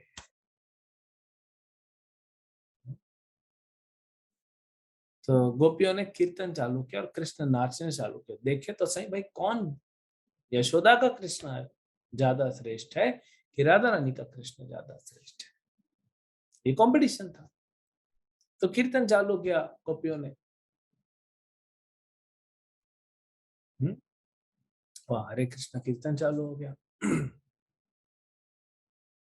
अब कृष्ण नाचना चालू किए, दोनों कृष्ण नाच रहे, दोनों एक जैसा नाच रहे हैं। फिर धीरे धीरे कंपटीशन बढ़ता गया और कीर्तन फास्ट होता गया। जैसे हम करते हैं ना, स्लो स्लो स्लो चालू करते, पेस बढ़ता है, फिर फास्ट हो गया, फास्ट हो गया। दोनों कृष्ण घूमने घूमने नाचने, घूमने नाचने, घूमने, पूरा घूम रहे हैं, पूरा गोल गोल गोल गोल। सब लोग गा रहे हैं और दोनों कृष्ण नाच रहे हैं, नाच रहे नाच रहे, घूमते घूमते घूमते घूमते घूमते घूमते इतना फास्ट घूम रहे हैं कि दोनों कृष्ण एक हो गए, पता ही नहीं दूसरा कहाँ है। अब एक ही कृष्ण है, दो नहीं है, यहाँ पे दोनों मिल गए। तो जब कीर्तन करते करते रुके तो राधा रानी बोलती है यशोदा माता को, हमारे कृष्ण जीत गए, हम जा रहे हैं, हरे कृष्ण। तो सब गोपियां जाने लगी, राधा रानी के साथ कृष्ण जाने लगे। यशोदा बोलती नहीं ये मेरा लाला है। राधा रानी बोलती नहीं ये मेरा कृष्ण है। अब दूसरा है ही नहीं, अरे मेरे लाला को क्यों लेके जा रही हो। तो ये बोलती नहीं ये मेरे है। नहीं नहीं नहीं ये मेरा लाला है। तो ये राधा रानी बोलती है माता को, तुम्हारा लाला अंदर सोया है, जाके देख लो, वो तो यहाँ आया ही नहीं। तो यशोदा दौड़ते भागते अंदर जाती है तो देखिए तो कृष्ण सो रहे हैं। तो ये अलग अलग लीला है। हालांकि माधुर्य भक्ति सर्वश्रेष्ठ है, राधा रानी सर्वश्रेष्ठ भक्त हैं भगवान की। कई बार आप सुनते हैं राधा रानी गुस्सा कर जाती है, मान कर जाती है, और फिर कृष्ण उनको मनाने के लिए बहुत कुछ करते हैं। जैसे एक लीला है, एक बार कृष्ण, चंद्रावली जो है वो राधा रानी की बहन है, चचेरी बहन। और यही दो गोपियां फेमस हैं, चंद्रावली और राधा रानी, दोनों में कंपटीशन। इनका अलग ग्रुप है, इनका अलग ग्रुप है, और कृष्ण तो एक है, दोनों के लिए कॉमन। तो कृष्ण एक बार चंद्रावली के पास जाते हैं और चंद्रावली को बोलते हैं ऐसे, क्योंकि कृष्ण तो राधा रानी को, दोनों एक ही हैं, चंद्रावली भी राधा रानी का ही स्वरूप है, अलग नहीं है, उन्हीं का विस्तार है। रस का आस्वादन करने के लिए कृष्ण ये सब करते हैं, कृष्ण के आनंद को बढ़ाने के लिए राधा रानी ये सब करती है। तो राधा रानी लेफ्टिस्ट है और चंद्रावली राइटिस्ट है। राइटिस्ट मतलब जो कृष्ण कहे, कृष्ण हमारे स्वामी है, जो बोलेंगे हम करेंगे। राधा रानी बोलती है नहीं, हम स्वामिनी हैं, कृष्ण वही करेगा जो मैं बोलूंगी। दोनों का भाव में अंतर है। तो कृष्ण रसराज हैं, वो सारे रसों का आस्वादन करना चाहते हैं, इसीलिए ये सब विस्तार होता है। तो एक बार चंद्रावली के कुंज में चले गए और चंद्रावली को पास जाते, चंद्रावली आती है सेवा करने, बोलते हैं चंद्रावली को, बोलते हैं हे राधे। और चंद्रावली का तो दिल बैठ गया, अरे हमारा कॉम्पिटिटर का नाम लेके मुझे पुकारते हो, एक स्त्री के हृदय पे क्या बीतेगी। उसका तो दिल ही बैठ गया। लेकिन फिर भी वो राइटिस्ट है, बोलती है प्रभु आप मुझे राधे कहो या ललिते कहो या विशाखे, लेकिन मेरे साथ रहो। तो ये चंद्रावली का भाव है। अब देखिए राधा रानी से एक बार मिलने, और फिर बाकी बहुत सारी लीलाएं हैं, वो अब कभी वृंदावन जाएंगे तो वहां पे सुनाएंगे वो लीलाएं। तो राधा रानी को कृष्ण क्या बोल दिए एक बार सुनिए। कृष्ण कहते हैं राधा रानी को, हे चंद्रमुखी। चंद्रमुखी मतलब कोई भी लड़का अगर लड़की को बोले कि तुम्हारा मुख चंद्र जैसा है, इतना सुंदर है, तो खुश हो जाएगी। हाँ? लेकिन राधा रानी को जब चंद्रमुखी बोला, कृष्ण बहुत गुस्सा कर गई। तुमने मुझे चंद्रमुखी कहा, मैं चंद्रमुखी हूं। अरे वो चंद्र के मुख पे तो दाग है, मेरे चेहरे पे दाग है क्या? और गुस्सा कर गई, और गुस्सा करके चली गई। अब जाके कृष्ण मना रहे हैं, मना रहे हैं, मना रहे हैं, बहुत मना रहे हैं, नहीं नहीं मैं नहीं बोलूंगा, मुंह से निकल गया, नहीं बोलूंगा चंद्रमुखी, नहीं मान रहे। और ललिता विशाखा सब गोपियां आ गई। विशाखा हमेशा साइड लेती है राधा रानी का, एकदम कट्टर राधावादी है, कट्टर। ललिता जो है वो राधा रानी की गुरु है, वही दोनों में सुलह कराती है अंत में। तो पहले तो सब राधा रानी का सपोर्ट करते हैं, कृष्ण बोल तो राधा रानी रूठ गई तो सब ललिता विशाखा भगाओ इसको, भगाओ, एंट्री नहीं देने का, भगाओ इसको। कहते बहुत सारी लीलाएं हैं। तो फिर कृष्ण ने ललिता को बोला, देखो हो जाता है, अभी तुम थोड़ा करो कुछ। नहीं मान रही राधा रानी, मान ही नहीं रही है, मान करके बैठ गई। तब कृष्ण सोचा क्या करूं, मनाना तो पड़ेगा। तो कृष्ण पर्वत पे चढ़ गए और वहां पे मोर बन गए, और मोर बन के नाच रहे हैं। तो इतना सुंदर नाच रहे हैं, राधा रानी ने देखा, ललिता को बोलती है, ये कौन है मोर है, ये कितना अच्छे से मोर नाच रहा है, मेरे मन को मोह लिया है इसने, मैं भी मोरनी बन के नाचना चाहती हूँ। अब सब तो समझ गए वो कृष्ण ही मोर बन के नाच रहे हैं, तो राधा रानी भी वहीं गई, वो मोरनी बन गई, और दोनों मोर मोरनी बन के नाचते हैं। इसी को मोर कुटी कहते हैं, ये बरसाना में है, वहां पे मंदिर है। तो ये मोर कुटी है वहां पे, वहां भी मंदिर है, दोनों मोर मोरनी बने हुए, वो पेंटिंग है वहां पे। तो ये बहुत सारी लीला है। लेकिन ये सब लीलाओं को समझने से पहले हमको ये समझना चाहिए कि ये सब लीला साधारण नहीं है, जैसे हम मूवीज में देखते हैं हमारे जीवन में होता है। ये शुद्ध है पूर्ण रूप से। राधा रानी का भौतिक शरीर नहीं है, कृष्ण का भौतिक शरीर नहीं है, दोनों सच्चिदानंद है। फिर हम शायद थोड़ा समझें तो राधा अष्टमी के इस पावन दिन पे हमें राधा रानी को प्रार्थना करना चाहिए, क्योंकि जब तक राधा रानी की कृपा नहीं होगी, कृष्ण की कृपा नहीं होगी। हमारे जितने भी आचार्य हैं, जितने भी सब सेवा करते हैं, वो परंपरा राधा रानी से आती है।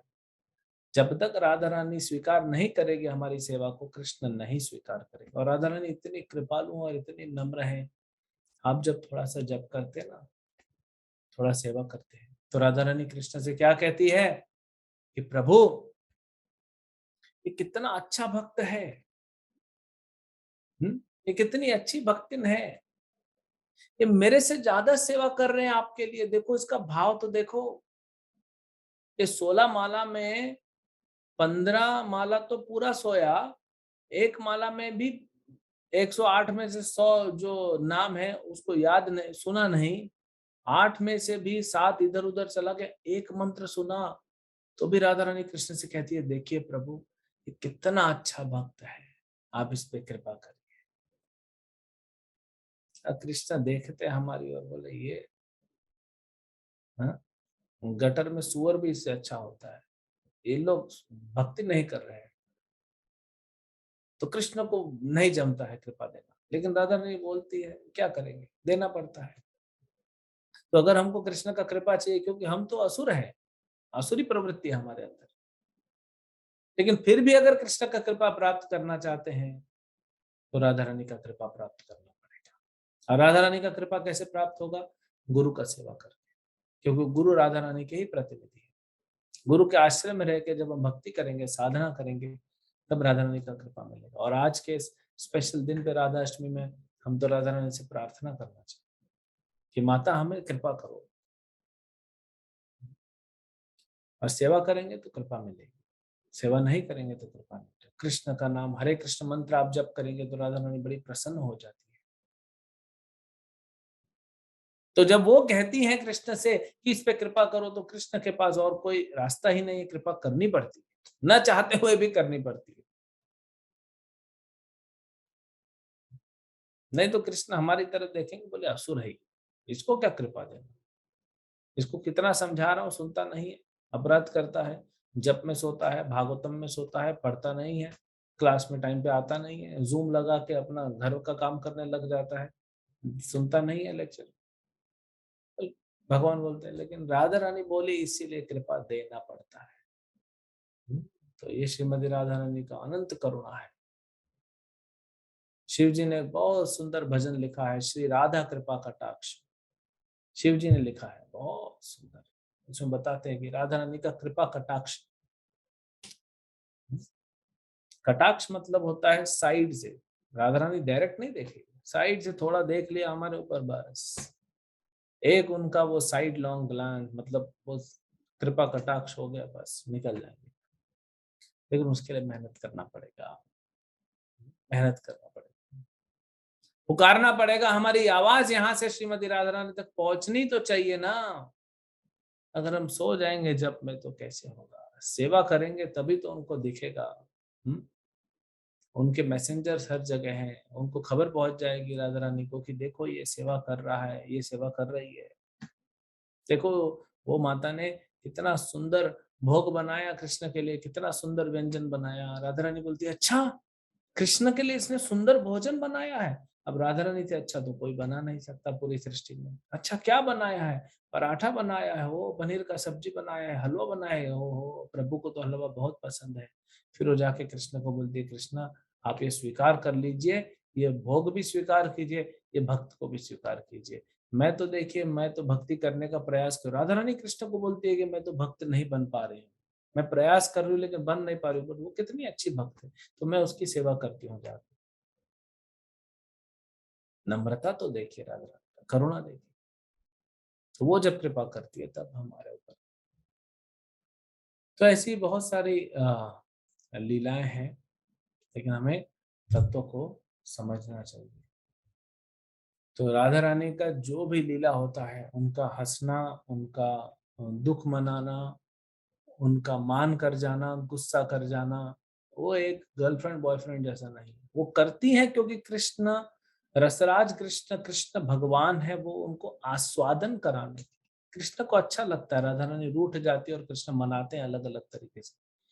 कभी कृष्ण गोपी बन जाते हैं, श्यामा गोपी। कभी कृष्ण चूड़ी बेचने चले जाते हैं, कभी वो सांप के रूप में आ जाते हैं, हाँ, कभी अभिमन्यु के रूप में आ जाते हैं। अलग अलग रूप से कृष्ण मिलने आते हैं राधा रानी से। क्यों?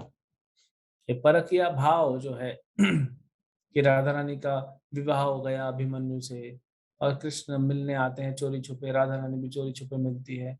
ये सब कृष्ण को आस्वादन देने के लिए। अभिमन्यु हाथ भी नहीं लगा सकता, वो भी कृष्ण का ही विस्तार है। श्रीमती राधा रानी कोई हाथ नहीं लगा सकता। ये तो, और कृष्ण श्रीमती राधा रानी के एक सास है जटिला, उनकी ननंद है कुटिला। ये जटिला कुटिला दोनों जो है बड़ा परेशान करती है राधा रानी, हमेशा नजर रखती है। जटिला बोलती है कुटिला को देखो, ये राधा जा रही है, कहाँ जा रही है? बोलती मैं व्रत करूंगी और सवेरे सवेरे जा रही है 4 बजे यमुना किनारे, तुम इस पर नजर रखो। हाँ, एक कृष्ण आएगा मिलने के लिए इसमें, ये उसी के लिए जा रही है, कोई व्रत नहीं करने जा रही है।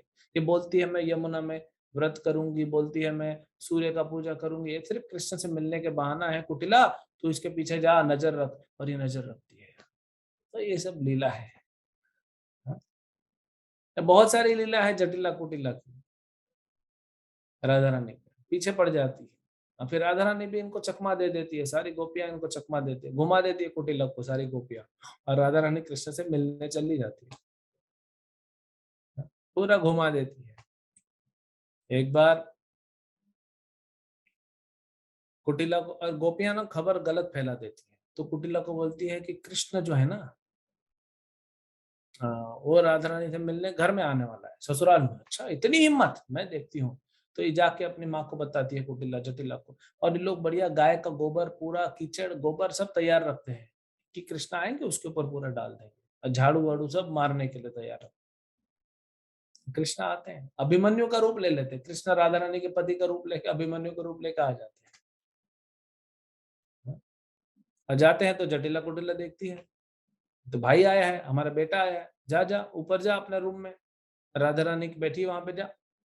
तो अभिमन्यु जो कृष्ण है ओरिजिनल, अभिमन्यु का रूप लेके आते, बोलते अपनी माँ को कि माँ ये जो कृष्ण है ना, ये राधा से मिलने का बहुत बहाने ढूंढ रहा है और राधा भी मिलना चाहती है।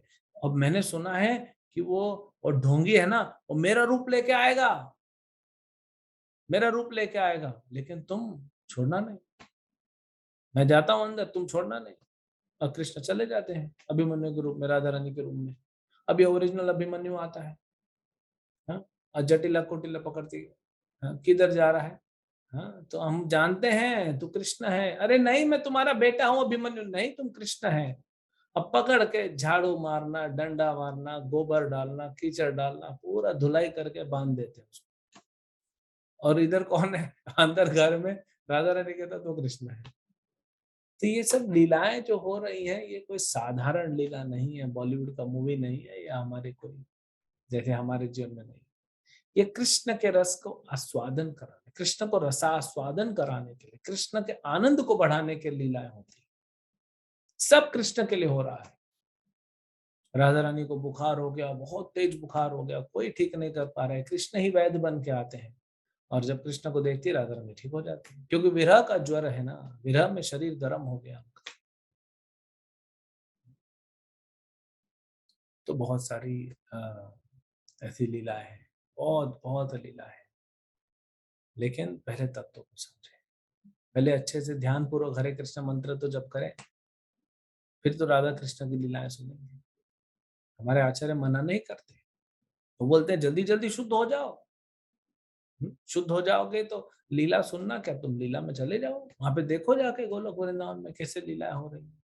लेकिन शुद्ध तो हो जाओ, तैयार तो हो जाओ। अगर 5 साल की छोटी लड़की बोलती है मेरे को भी माँ बनना है, तुम नहीं बन सकती अभी, थोड़ा रुकना पड़ेगा। बनोगी लेकिन आगे बनोगे, अभी रुकना पड़ेगा। तो वैसे ही हम अभी लीलाओं को न समझ सकते हैं, उल्टा अपराध हो जाएगा। हम समझ जाएंगे कि राधा रानी तो ये गांव की लड़की है। नहीं, वो भगवान है, वो भी सेवक भगवान है, साधारण लड़की नहीं है वो। अगर साधारण स्त्री होती, साधारण लड़की होती, तो हम क्यों इतना उनका पूजा करते, क्यों भक्ति करते, क्यों कृष्ण उनके पीछे दीवाने होते। तो कृष्ण ये अम, कृष्ण को अच्छा लगता है अलग अलग रस। कहीं कृष्ण राजा बन के घूम रहे हैं, कहीं पति बन के घूम रहे हैं, कहीं कहीं लंपट बन के घूम रहे हैं। कृष्ण को हर रस का आस्वादन करना है, उसके लिए जो करना पड़े वो करते है। कि कृष्ण को क्या फर्क पड़ता है, कोई इधर बैठ के कृष्ण के बारे में उल्टा सीधा बोलता है, क्या कृष्ण को फर्क पड़ता है? वो खुद ही अपराध करके नरक में जाएगा। इसलिए तत्व को समझो, तत्व को समझना बहुत आवश्यक है। तो ये सब लीलाएं जो हैं हमको बाद में अपने आप समझ में आएंगी, जब हम अच्छे से जप करेंगे। जितना हम जप करेंगे उतना हमको ये सब समझ में आएगा। तो राधा रानी के अनंत गुण हैं और करुणामयी है। तो राधा रानी से प्रार्थना करना चाहिए राधा अष्टमी के दिन, आपका प्राकट्य दिवस है, आप हम पे कृपा कीजिए, करुणा कीजिए। जैसे आप माता, आप प्रभु का सेवा कर रही हैं, ऐसा तो कोई नहीं कर सकता, लेकिन अगर आपका कृपा कटाक्ष हो, आपका एक बूंद भी हमको मिल जाए, बूंद का बूंद भी छोटा सा हमको मिल जाए, तो हम भी थोड़ा सा नाम जप कर ले बिना सोए, ध्यान पूर्वक हम भी थोड़ा सेवा करें मंदिर में। हम तो थोड़ा सेवा कर जाते हैं, थक जाते हैं। 2 घंटा सेवा करेगा तो 4 घंटा सोना है हमको, है ना? तो इसलिए प्रार्थना करना चाहिए श्रीमती राधा रानी से। और स्पेशल दिन है आज, उनका कृपा मिलेगा। हरे कृष्ण। शिल प्रभुपाद की जय। श्री राधाष्टमी महामहोत्सव की जय। श्री श्री राधा रस बिहारी भगवान की जय। हरे कृष्ण।